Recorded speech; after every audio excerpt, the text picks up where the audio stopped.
একদিন মুসা আলাইসাল্লাম রাস্তা দিয়ে যাচ্ছিলেন, তো হঠাৎ পেছন দিক দিয়ে একটা লোক তাকে ডাক দিল, হে মুসা, তোমার সাথে যখন আল্লাহ তাআলার আবার কথা হবে তখন তুমি আল্লাহকে বলো যে আল্লাহ তাআলা আমাকে যা দিয়েছেন আমার আর কোনো কিছুরই প্রয়োজন নেই, আলহামদুলিল্লাহ আমি ভালো আছি। তো মুসা আলাইসাল্লাম মাথা নাড়ে সামনের দিকে যখন আবার এগোলেন, তখন পিছন দিক দিয়ে একটা লোক ডাক দিল এবং বলল, হে মুসা, তোমার সাথে যখন আল্লাহ তাআলার আবার কথা হবে তখন তাকে বলো যে আমার দিকেও যেন একটু ফিরে তাকায়, কারণ দেখো আমার কিন্তু কিছুই নেই। গায়ে যে কাপড়টা দেখতে পাচ্ছ এটাও যে কোনো সময় হয়তো বা বাতাসে উড়ে যেতে পারে। তাই যাদের অনেক আছে তাদেরকে না দিয়ে যেন আমাদের দিকে একটু তাকায়, আমাদেরকে যেন দেয়। তো মুসা আলাইসাল্লাম মাথা নাড়ালেন এবং সামনের দিকে গেলেন। পরবর্তী সময়ে যখন আল্লাহ সুবহানাহু ওয়া তাআলার সাথে তার কথা হয়েছিল তখন সে আল্লাহকে বলেছিল, হে আল্লাহ, আমার দুজন ব্যক্তির সাথে কথা হয়েছে এবং প্রথম ব্যক্তি বলেছে তার নাকি অনেক আছে, তো তার আর কোনো প্রয়োজন নেই কোনো কিছু। আর দ্বিতীয় ব্যক্তি বলেছে তার নাকি কিছুই নেই, তাই তার দিকে আপনাকে তাকাতে বলেছে এবং তাকে কিছু দিতে বলেছে। তখন আল্লাহ তাআলা কি জবাব দিয়েছেন জানেন? তখন আল্লাহ সুবহানাহু ওয়া তাআলা বলেছেন যে প্রথম ব্যক্তি যাকে কিনা আমি অনেক দিয়েছি তাকে বলো আমার শুকরিয়া করা বন্ধ করে দিতে, আর দ্বিতীয় যে ব্যক্তি তাকে বলো যে তার যা আছে সেটা নিয়ে আমার শুকরিয়া আদায় করতে।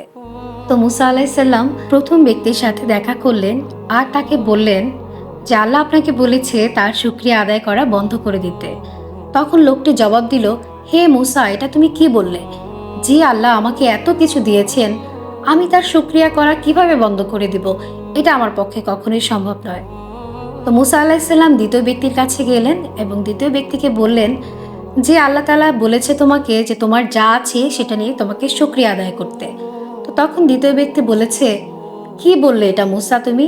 আমার তো কিছুই নেই, শরীরে একটা কাপড় আছে সেটাও যে কোনো সময় ঝড়ে বা বাতাসে উড়ে যেতে পারে, তো আমার এমন কি আছে যেটা নিয়ে আমি আল্লাহর কাছে শুকরিয়া আদায় করব? তাহলে আপনারা এখানে কি বুঝলেন? প্রথম ব্যক্তিকে আল্লাহ দেয়া কখনোই বন্ধ করবেন না, আর যে দ্বিতীয় ব্যক্তি তাকে আল্লাহ কখনোই দিবে না। কারণ কি জানেন? কারণ প্রথম ব্যক্তি আল্লাহর শুকরিয়া আদায় করে, তাই তাকে আল্লাহ আরও ধনী বানিয়ে দিচ্ছেন। আর যে দ্বিতীয় ব্যক্তি সে আল্লাহর কখনোই শুকরিয়া আদায় করে না, তাই আল্লাহ তাকে কখনো দিবেও না। একটা কথা মনে রাখবেন, আপনি কিন্তু ফ্রিতে অক্সিজেন পাচ্ছেন। যারা কিনা হসপিটালে লাখ লাখ টাকা খরচ করে অক্সিজেন নিচ্ছে তাদেরকে জিজ্ঞেস করবেন অক্সিজেনের মূল্যটা ঠিক কতটুকু।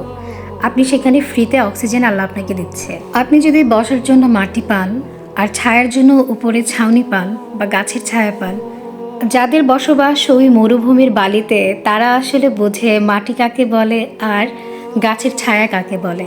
তাই আল্লাহ আপনাকে যে অবস্থায় রাখুক না কেন, যেভাবেই রাখুক না কেন, আপনার উচিত আল্লাহর শুকরিয়া সবসময় আদায় করা। হয়তো জীবনে অনেক কষ্ট করছেন বা অনেক সমস্যার সম্মুখীন হয়েছেন, কিন্তু একটা কথা মনে রাখবেন, আপনি যদি সবসময় আল্লাহর শুকরিয়া আদায় করেন বা আল্লাহর উপর সবসময় ভরসা রাখেন, ইনশাআল্লাহ এরকম একটা পরিস্থিতির মধ্যে দিয়ে আপনি একটা সময় ঠিক বের হয়ে আসবেন। এরকম অনেক ব্যক্তিও আমি দেখেছি যাদের অনেক কিছুই আছে তারপরও কেন যেন তারা একটা নাই নাই স্বভাব করে অথবা হাই হুতাশ সবসময় লেগেই থাকে। আল্লাহ তো আমাকে সেরকম কিছুই দিচ্ছে না, আমি কেন সাকসেস হতে পারছি না, আমার তো কোনো সফলতা আসছে না, আমি তো এত ট্রাই করে যাচ্ছি, অত ট্রাই করে যাচ্ছি। সফলতা কখনো বলে কয়ে আসে না বা কষ্ট নিমেষেই কখনো দূর হয়ে যায় না।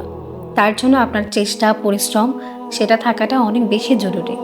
তাই জীবনে কোনো কিছু যদি আপনি পেতে চান বা কোনো কিছুর যদি আপনার আশা ভরসা থাকে, সেটা সম্পূর্ণই আপনার সৃষ্টিকর্তা আপনার আল্লাহর কাছে চাইবেন, ধৈর্য ধরবেন। কোনো কিছুর ফলই কিন্তু বৃথা যাবে না তাহলে, কারণ আল্লাহ তাআলা যেটা বেস্ট আপনার জন্য অবশ্যই আল্লাহ তাআলা সেটাই আপনার জন্য করবে। তাই কখনো আপনার জীবনে এমন কিছু যদি আসে সেটা নিয়ে কখনো হায় হুতাশে জড়াবেন না।